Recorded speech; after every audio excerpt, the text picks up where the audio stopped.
Hello, Now Watch. My name is Dinka Bonel Jubur. I'm Australian and welcome to Cannes. We've had a fantastic festival so far, and hello from us here.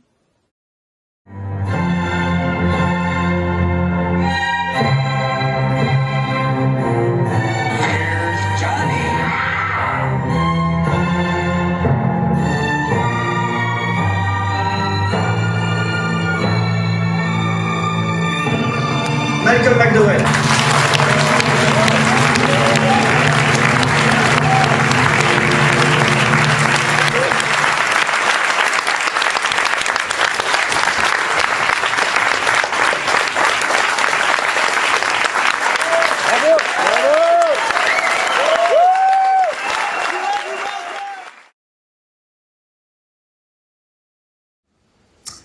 I have a book that I want to do. I said, "Oh, what's it called?"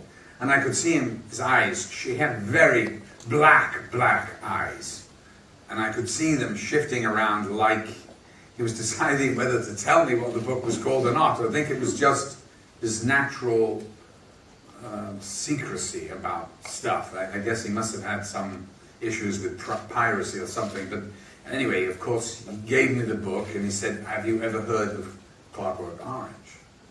And I said, "No, I haven't actually." He said, "Well, read it and call me." So I started to read it, having to look back at the glossary in the back for these words that were quite weird to me. I could barely get through the damn book. And I thought, oh, geez, why would he want to make this? And then I read it twice, and I started to pick up a little more. And I thought, wow, this is really quite interesting. And the third time, I thought, my God, this is a masterpiece, this thing. This is really an interesting book. So I called him, this is a week later, and I said, "Stanley, hi, listen, I read that book." "Yes." "Oh, it was fantastic. I don't know how you're going to make a movie of it." He said, "I have a few ideas." Good. So then there was a sort of little impasse, and out of my youthful naivety, I said, "Are you offering me the part?" Very quiet. "Yes." "Ah, good." So that was it. That was it, basically. And then we worked together.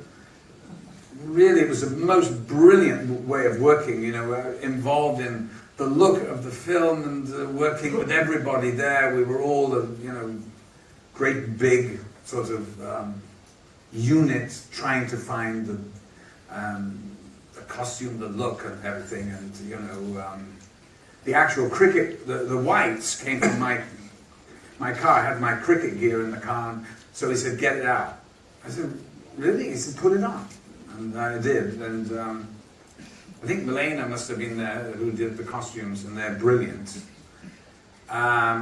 Anyway, she found a codpiece. I remember it as being the cricket supporter thing that you put, in your pants so you won't get, the ball. Did you get it with the ball? But anyway, Stanley went, "Wear it on the outside," which I did, and the idea of it being a sort of medieval codpiece. And so slowly but surely then Milena found these hats, and of course Alex would wear a bowler because it's a real FU to the establishment. She was a delight to work with, and we fell in love in San Francisco. That's the biggest no-no, of course, that an actor can get involved with his leading lady. You never want to do that. But as you can see, she was irresistible. And it was a glorious time. I just loved shooting the movie. It was so nice not to have to play a serial killer and eat babies. And I had such fun doing it. I loved doing the part, and it was a very, very nice experience. And of course we got together, lived together, and married, had 2 children, and then we got divorced. But that was another movie. But she was great, and still is. But that's again your special relationship to your country. I mean, almost every film deals with history, with English society, English literary legends. I mean, there is a very, though you live in California, but there's still a lot of... This was the beginning of my California exile, if you want to call it that. You know, the thing was that I really didn't mean to leave England. It wasn't a plan of mine to go live in America or anything, but, you know, I met this girl and she was at the beginning of her career. I was sort of midway through mine. And she obviously had great talent. In fact, the next movie that Mary did, she won the Academy Award for the Best Supporting Actress for Melvin and Howard. So she was on her way beautifully. And so, you know, we got together and then we had a child and, you know, you don't think about moving, and Mary was working, I was sort of working a bit, and I was very happy actually to live in California, and I lived in New York and in California, so, you know, when we separated, alas, 7 years later, there was no question of me leaving and going back home to England. Because I had two children who were Americans, and I wanted to be their father. So there wasn't even a thought about going back to Europe. And so I sort of had to start again, in a way. But you know, all things are for the best, are they not? And there you are. It's not very good. Michel, you can't think it's quite good. Oh, you do. I knew it. I knew it. Here we go. We've got the intellectual here. No, listen. It's a very poor B movie, but there is a sequence in it. A great sequence in it. In the swimming pool, when she's swimming alone at night, when there is the shadows of this cat, this panther. And that's the only thing in the movie that's worth really anything. I mean, seriously, I looked at it and I'm going, wow, what? This is laughable. I mean, but that sequence is worth the price of admission. That was brilliant. And I think that Schrader did a good job. You know, he was a very, very good director, and he did the screenplay. And of course, Mr. Stasio was, I mean, there was one of the most beautiful girls in the world at the time. You know, she did the, I don't know what magazine with this python and all that. So she was very nice, and I enjoyed working with her immensely. So. But you said at the beginning that, you know, Lindsay gave you one idea, it was enough. You don't need to speak about parents and so on. But how do you prepare a role? I mean, you know, when you are given the script, you are not the method acting. No. So it's interesting to know how you for instance, you read the script of this scene. How do you prepare yourself? This is fairly straightforward, but what I really do, I think, is work on my instinct. And I don't have to panic about that. I learn the lines, of course. I learn the lines so well that I don't have to ever think about them. And even though I'm getting on in years, you know, and it's harder to learn now. It used to be, I used to look at it like this and go, ready? Now I look at it like this, and I go, anybody seen my glasses? I learn it, come back the next day, don't know a word of it. Learn it again, come back the next day, barely know a word of it. Do it a third time and just about get it through my head. So that's what age does for you. But I really like to put the work in on the text, the words. Then I can forget them. I never have to think about them ever again. Then I am free to do whatever I want. And you know, I always try to give many dimensions to a character, not make it two-dimensional, you know, if I'm the bad guy, you know, so boring. So I try and make it charming or funny or, I don't know, anything. You know, but my instinct tells me, you know, what to do.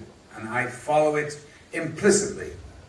Some parts I really don't learn, to be honest with you, until I'm sort of in the car going to work. because they're that kind of part. And other ones, you know, I do a heavy text, I'll really, really learn it hard and so that I know it. So I'm never going to hold people up or anything like that. So.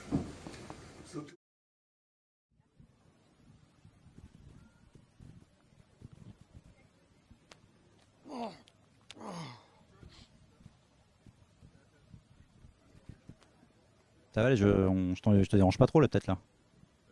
Ben, je lis, mais C'est-à-dire que là, Alban, on devait faire une interview là. Il y a Philou qui est là, il est planté, il y a la caméra. Enfin, t'entends plus que toi. Si tu pouvais poser ta cochonnerie là. Merci. Bon, Alban Lenoir, bonjour. bonjour. Alors les copains, vous avez remarqué, c'est bien lui, en chair et en os, je le touche, il est biceps contracté, lui, front luisant comme le mien, parce qu'il fait un peu 37 degrés. Alors Alban Lenoir, je sais que vous le connaissez, chers amis internautes de No Watch, puisque à peu près 95,8% d'entre vous ont suivi avidement les 2 premières saisons de HeroCorp. HeroCorp, hein, Force Mustang, il est là, à ma droite.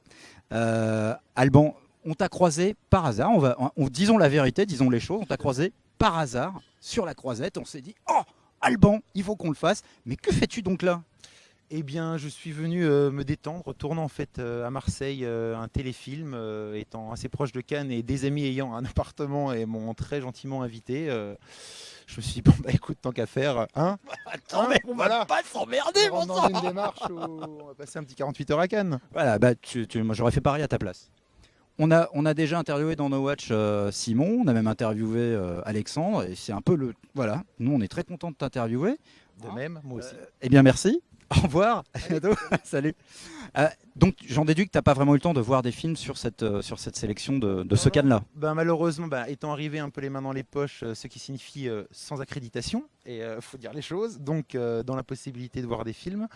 Un grand regret, j'aurais beaucoup voulu voir Drive. Pourquoi celui-là ? Parce que je suis totalement fan du travail de Ryan Gosling, qui est un acteur juste, c'est mon Dieu, il est incroyable quoi. Que le réal quand même avec ses pushers, la Rising, Bronson, tu rentres dans une démarche où tu dis ouais, vu le pitch du truc, il y a moyen juste que ça défonce tout, et tous mes potes qui l'ont vu hier, ils m'ont dit tu vas surkiffer quoi. Je te confirme, c'est un film très impressionnant, mais qui sort que le 5 octobre, donc voilà, ça fait un peu chier. Donc c'était ton... tu viens de dire ça fait un peu chier, hein. Tu as un gros mot. Oui. Un gros mot, hein. Oui. Je te tapote, hein, parce Pardon. que... Donc ça aurait été un petit peu ton choix de ce drive-là. Il n'y a aucun autre film de la sélection. Si, là c'était mon choix on va dire dans le kiff, parce que je pense que c'est... moi, comme on dit, c'est bandant quoi, de voir un film comme ça. Je pense que c'est un panel, tout est rempli, tout est bien fait, mais j'aurais voulu voir Le Malik, où les avis sont terriblement partagés, mais où je pense avoir cette sensibilité, et je pense que le film, moi, personnellement, va me parler. Après, peut-être que je passerai à côté. Mais oui, ça aurait été vraiment ces 2 films-là que j'aurais vraiment voulu voir. T'es cinéphile en général ? Oui, en tout cas je me force de plus en plus à découvrir des choses, et je suis un peu le genre de mec qui a 500 DVD, t'en as 100 qui sont emballés depuis 2-3 ans, et là par exemple je me suis fait une semaine, Le battement d'ailes de papillon, Les Nuits Fauves, plein de films que tu sais que tu vas aimer, mais il faut que tu te lances, et voilà. Pas une filmographie, enfin pas une cinéphilie plutôt a priori, plutôt geek comme celle de Simon, ton camarade, j'ai l'impression, ou si vous partagez quand même des choses. Oh, si, complètement, là pour le coup, là j'ai pas à me forcer, là tout ce qui est geek, moi je suis à fond, j'achète les DVD, je vais en salle, si, totalement. Bon, c'est bien, hein, c'est un bon gars, je vous l'avais dit, hein, j'avais pas menti, on n'avait pas menti sur la marchandise. Hein. Je suis obligé de te poser une petite question sur HeroCorp, on ne peut pas éluder le sujet forcément, hein, tu es là. Est-ce que, alors déjà, première question, on avait déjà posé la question à Simon Astier dans Tonight on Mars sur comment il avait vécu l'annonce officielle, enfin je sais pas comment appeler ça, de la fin d'HeroCorp. Toi, comment tu l'as vécu à ton niveau ? Et deuxième question corollaire, est-ce que vraiment c'est fini ? Alors la première question, du moins sans tomber, je sais pas si c'est le mot dans l'interdit, c'est un peu l'incompréhension, vu le retour du public, le budget pour faire cette série. Vraiment, moi personnellement, j'ai pas compris. Puis vu les programmes qu'ils ont mis à la place pour nous remplacer, que je n'ai pas vu, mais vu les échos, je les ai vus.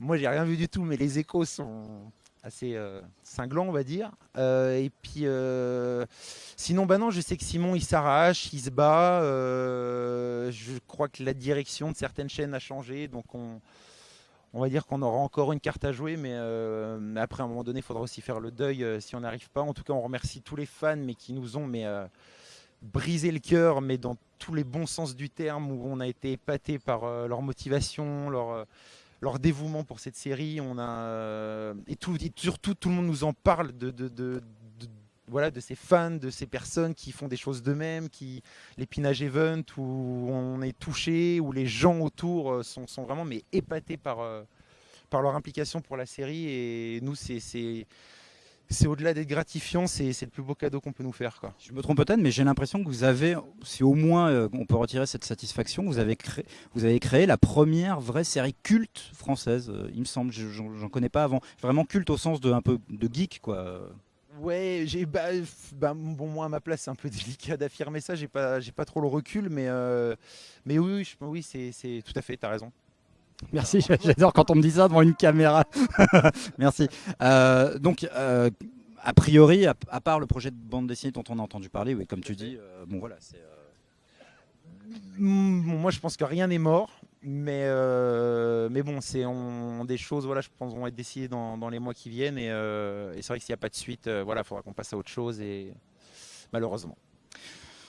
Croisons les doigts. Pour finir, puisque c'est une interview à la cool, hein, la bonne franquette, tiens, prends-moi par le bras, et nous allons chanter des cantiques. Bon, t'as pas encore, enfin off caméra. L'avenir pour toi, c'est quoi? Proche ou un peu lointain? Qu'est-ce que tu peux nous dire sur qu'est-ce qui se passe pour toi dans les mois à venir? Dans les mois à venir, pas grand-chose. Ouais, mais ça arrive quand on est comédien, hein, hélas. Pas grand-chose. Non, je suis content. J'ai fait un très beau début d'année où j'enchaîne des projets plutôt sympathiques, aussi des très beaux projets qui sont malheureusement tombés à l'eau par faute de budget au dernier moment. Moi, j'appelle un peu notre métier, c'est un métier un peu de désillusion, mais dans le sens vraiment de comédien où c'est bon et non, c'est pas bon. Et voilà, c'est un peu comme ça. Mais on va voir, je suis motivé et il va bien se passer quelque chose. Bon. Eh ben, écoute, je croise les doigts et puis j'espère que tu viendras nous en parler, hein, à No Watch, quand quelque chose. Plaisir. Voilà. Et tiens, pour finir, une des fans, parmi les fans de No Watch, je sais qu'elle regarde ces petits modules, une énorme fan de la Astier Connection et de HeroCorp, et je sais qu'elle est assez in love avec toi. Je te rassure, hein, c'est pas une psychopathe, quoique. Elle s'appelle Astiera, c'est son nom son pseudo sur Twitter. Carole est son prénom. Si tu peux dire un petit bonjour à Astiera, ça lui fera très plaisir. Un petit coucou, un remerciement, quelque chose qu'elle emportera très longtemps. Hein, voilà. Je vois ce que tu veux dire. Voilà. Eh bien, Astiera, merci de ton soutien. J'aime beaucoup ton surnom et qui est pas mal, qui a un bon style. Et bah écoute, au plaisir de te rencontrer. Peut-être qu'on s'est déjà croisé à une dédicace d'HeroCorp et viens te présenter à nous la prochaine fois et je me souviendrai de ton nom. En tout cas, de ton surnom. Alors là, Carole, j'ai envie de te dire, si après ça, Enfin bon, bref, merci beaucoup, Allemand, c'est cool. Bonne fin de festival. Merci. Et puis, à la prochaine. Tout à fait. Ciao. Quel palmarès pour demain? Voilà, la couverture du film français du jour, c'est la question qui est sur toutes les lèvres. Enfin, ici à Cannes, hein, bien évidemment, parce qu'ailleurs, tout le monde s'en fout. Non, je plaisante. Le palmarès, donc, sera connu demain. Nous avons avec nous un expert qui a bien voulu très gentiment accepter de participer à ce dixième et dernier épisode du No Watch Cannes, Jean-Pierre Lavoignat. Jean-Pierre Lavoignat, bonjour. Bonjour. J'ai un petit peu savonné sur ton nom, mais ça n'est pas grave. Pas bien grave. Jean-Pierre, ancien cofondateur et directeur de la rédaction de Studio Magazine, qui est aujourd'hui producteur et réalisateur de documentaires. Exactement. Et qu'est-ce que j'ai oublié d'autre dans tes casquettes et celle ici sur Cannes? Alors ici, j'anime les conférences de presse au Palais et je participe aussi à un site web qui s'appelle Pure Chanel, où j'ai fait une interview par jour des acteurs, actrices ou metteurs en scène du jour. Voilà. Avec le brio qu'on lui connaît. Bien sûr, bien sûr. Alors Jean-Pierre, on va rentrer tout de suite dans le vif du sujet. Juste un avis général de ta part sur ce Cru 2011, puisque ce festival touche à sa fin. Alors cette sélection finalement, est-ce que c'était bien? Moi je crois que dans l'ensemble elle était très bien. Oui. Moi elle m'a beaucoup plu. J'ai vu plein de films qui m'ont beaucoup touché, qui ont été bien. Et il y avait dans l'ensemble, peu de films qui m'ont vraiment déçu ou ennuyé. Et en même temps, paradoxalement, il n'y en a aucun qui se détache vraiment. C'est-à-dire les années précédentes, il y avait des espèces de combats. Est-ce que c'est le ruban blanc ou un prophète? Est-ce que c'est des hommes et des dieux ou je ne sais plus quoi d'ailleurs? Mais en tout cas, il y avait quand même un ou deux films qui émergeaient du lot.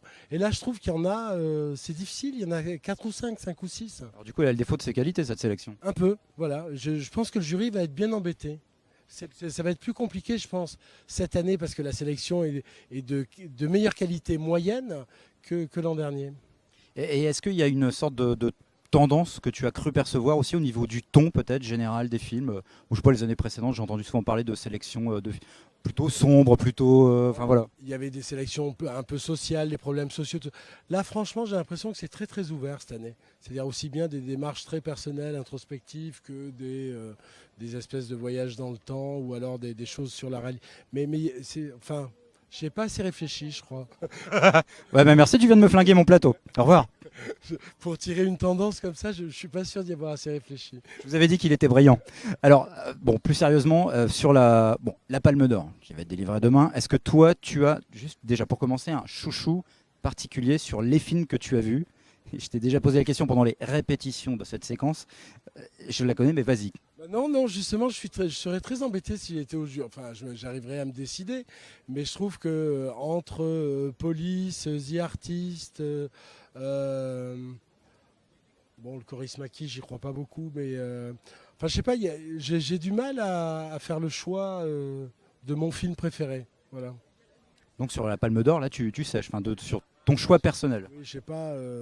C'est-à-dire, je me dis que Police, ça serait bien, mais j'y crois pas beaucoup parce que les étrangers ont été beaucoup moins sensibles à Police que les Français. Il n'y a qu'à voir les cotations des journalistes étrangers. Et puis, il y a quelques films que j'ai pas vus quand même. J'ai pas vu Drive, dont tout le monde me parle. Donc, je me dis, on sait jamais. Je viens d'imiter un volant, là. Je n'avais pas compris le geste. Mais... Merci. Alors, et sur la Palme d'Or toujours, si toi tu vois pas trop, à titre personnel, est-ce que une tendance se dégage sur les favoris voilà, à cette palme? Là, pour l'instant, contrairement aux autres années, pareil, j'ai entendu assez peu de rumeurs sur le jury.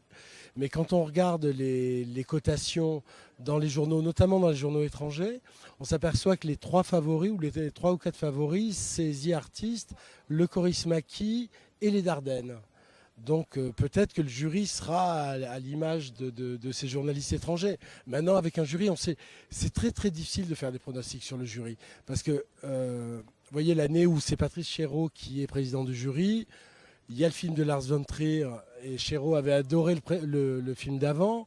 Et on se dit que si le choix a été fait par Jacob de nommer Chéreau, c'est parce qu'il va défendre Lars von Trier. Et en fait, pas du tout, il le déglingue. Et pareil, l'année où il y avait Cronenberg et Lynch. En fait, des fois, quand les cinéastes sont trop près les uns des autres, ils encouragent plutôt des cinémas qui connaissent moins et qui leur sont moins proches. Donc là, avec De Niro, c'est très difficile de faire un pronostic, moi, je trouve. Et en plus, même à l'intérieur du jury, on sait bien ce qui est l'échange de négociations, de compromis, de discussions. C'est rare. Et justement, ça rejoint ce que je disais tout à l'heure au niveau de la qualité de la sélection. Comme il n'y a aucun film qui se dégage, est-ce qu'il y aura des camps aussi tranchés que ce qu'il y avait l'année où il y avait Antéchrist, où il y avait un prophète ça, j'aimerais bien être au jury juste pour savoir ça par curiosité quand même. Parce que moi, j'ai pas la réponse. Un vrai suspense donc. Exactement. Donc pour finir, C'est plus ouvert que les autres années. Enfin, il me semble. Hein. Mais peut-être qu'ils vont se décider en 5 minutes et que ça va être un film, je ne sais pas, le film israélien que je n'ai pas vu. Voilà. Et souvent, c'est vrai qu'il est souvent arrivé que des films qu'on n'attendait absolument pas se voient décerner la palme finalement. Oui, puis en plus, il y a aussi un phénomène, c'est que bien que ce soit tous des professionnels du cinéma, ils ne voient pas forcément tous les types de films qui existent pendant l'année. Et tout d'un coup, à Cannes, ils sont confrontés à un genre de cinéma auquel ils n'ont absolument pas l'habitude. Que ce soit justement les Dardennes ou Kaurismäki.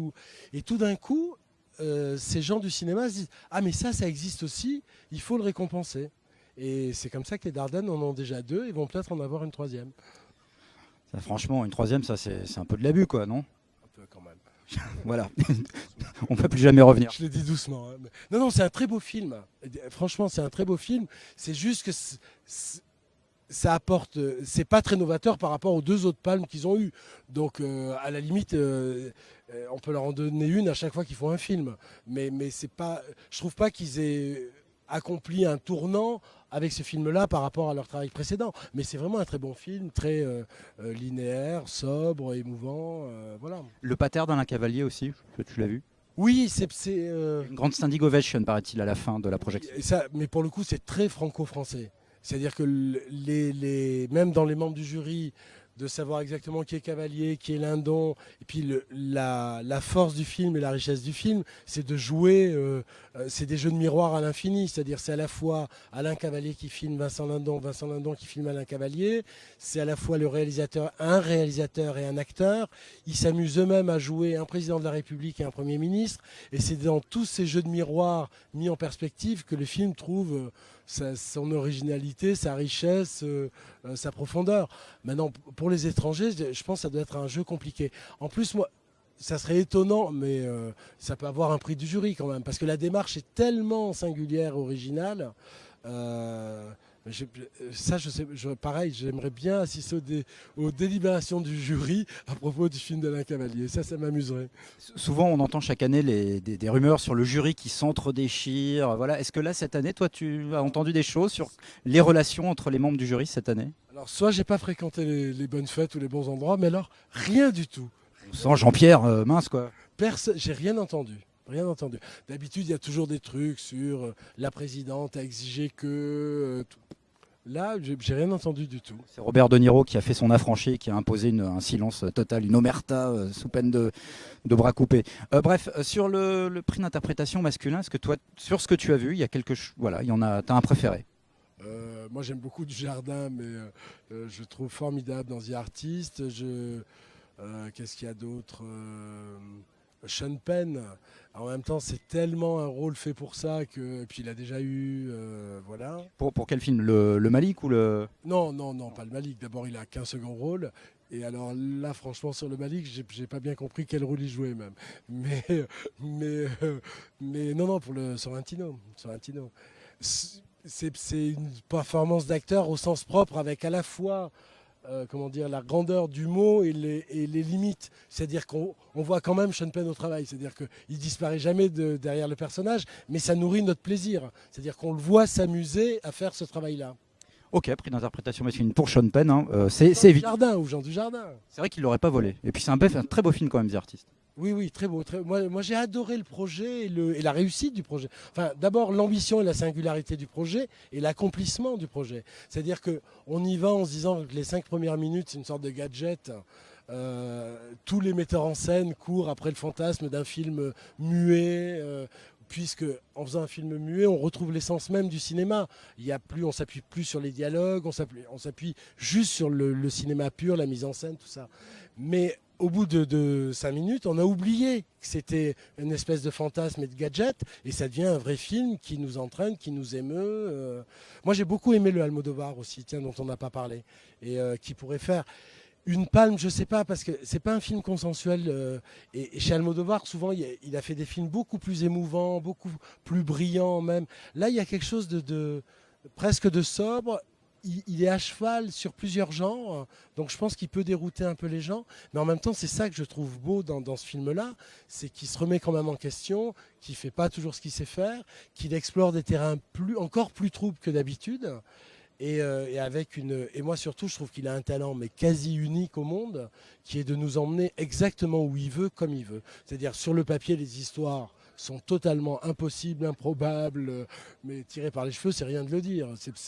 Et lui, dans le film, il nous prend par la main et il nous emmène jusqu'au bout avec une efficacité, une élégance et une fluidité incroyables. Et pour finir, l'actrice que tu verrais remporter le prix d'interprétation? Moi, Léla Becti, mais parce que je suis amoureux d'elle. Moi aussi, je suis amoureux d'elle. Hein. Bon, alors ça suffit, il y a une liste, hein, mon vieux. Hein. Elle est vraiment formidable dans le film de Radu Milanu, la source des femmes. Sinon, Tilda Swinton. Mais pareil, le film semble tellement fait pour ça, pour qu'elle ait un prix. Et elle est formidable, hein, formidable. Mais des fois, c'est too much et Sinon, je sais plus. Mais j'oublie moi. J'aurais dû y réfléchir avant de venir. Non, mais la Bacti, tu l'as dit, voilà, c'est très bien. Eh ben, écoute, Jean-Pierre, on te remercie. J'espère que le jury délibérera, enfin, que ça correspondra à ce que tu souhaites. Hein. Ça m'étonnerait. Hein. Franchement, On reviendra te chercher, puis on te pourrira devant la caméra. Voilà. eux, ils sauront le résultat, donc ils me pourriront tout seuls. Eh bien, on va tous se pourrir ensemble. Merci beaucoup. C'était Jean-Pierre Lavoignat qui a eu la gentillesse de jouer au jeu du pronostic. C'était un plaisir. J'ai pas fait beaucoup de pronostics non plus. Hein, mais... Voilà, s'il y en avait un, c'était pour No Watch. Merci, salut les gens.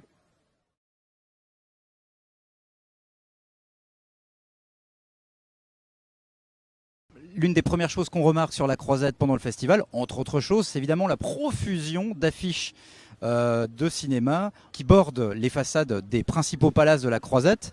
Affiches notamment de blockbusters souvent américains qui ne sont pas encore sortis et dont l'objectif pour les studios est de créer pas mal de buzz en amont et parfois très en amont de la sortie de ces blockbusters. Je me trouve à côté de Frédéric Claudet. Alors Frédéric Claudet est directeur des opérations conventions événements à l'hôtel Majestic. Monsieur Claudet, bonjour. Bonjour. Quel est l'intérêt pour votre établissement, déjà on va commencer par vous,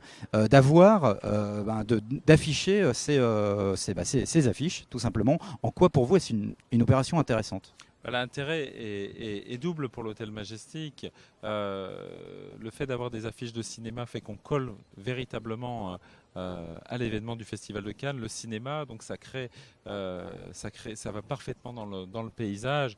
Et puis le deuxième intérêt pour l'hôtel est clairement financier, exactement. Alors financier, c'est-à-dire ça représente quoi sur toute la durée du festival, par exemple, la vente de l'espace publicitaire, tout compris? Alors ce que vous voyez principalement, ce sont les panneaux, parce que ce sont les espaces que j'appelle premium, qui sont directement visibles sur la Croisette. Mais à l'intérieur de l'hôtel, vous avez aussi des écrans et même des objets, comme les clés de chambre, peuvent être personnalisés. Et pour le Festival de Cannes, le revenu tourne autour des 500 000 €. Donc c'est quand même très intéressant pour l'hôtel.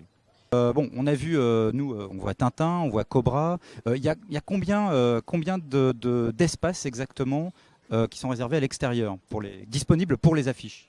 Alors, à l'extérieur, il doit y avoir une trentaine d'emplacements, Et par exemple, certains clients, comme Cobra, que vous avez cité, ou comme Tintin... C'est quel studio?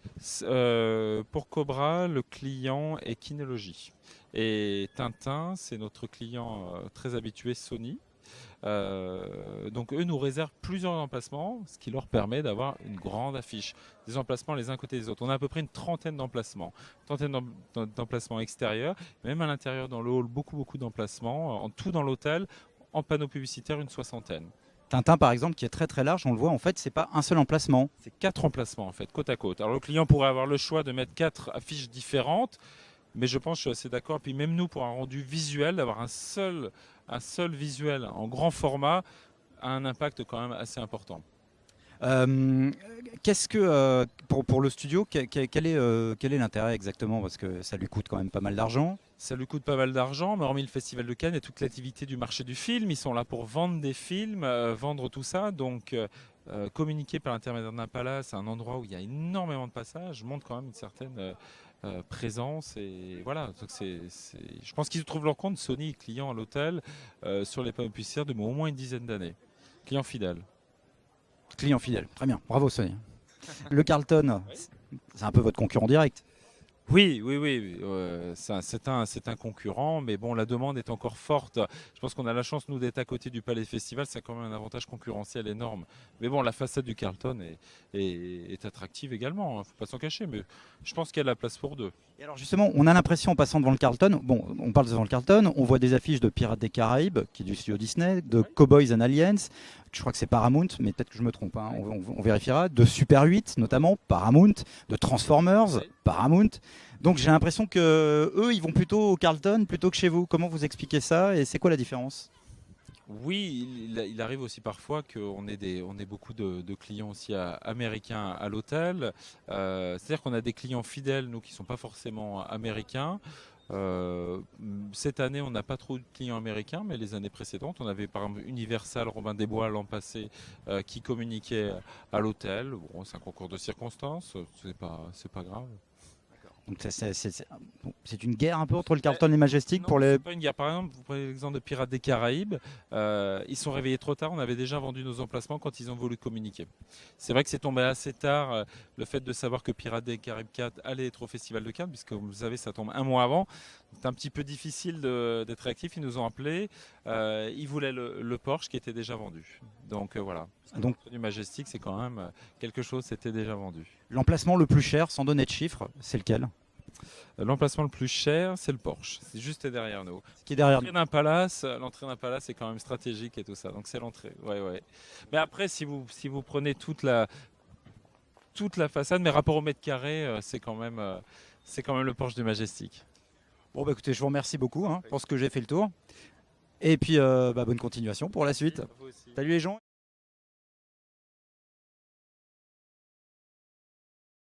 Qui c'est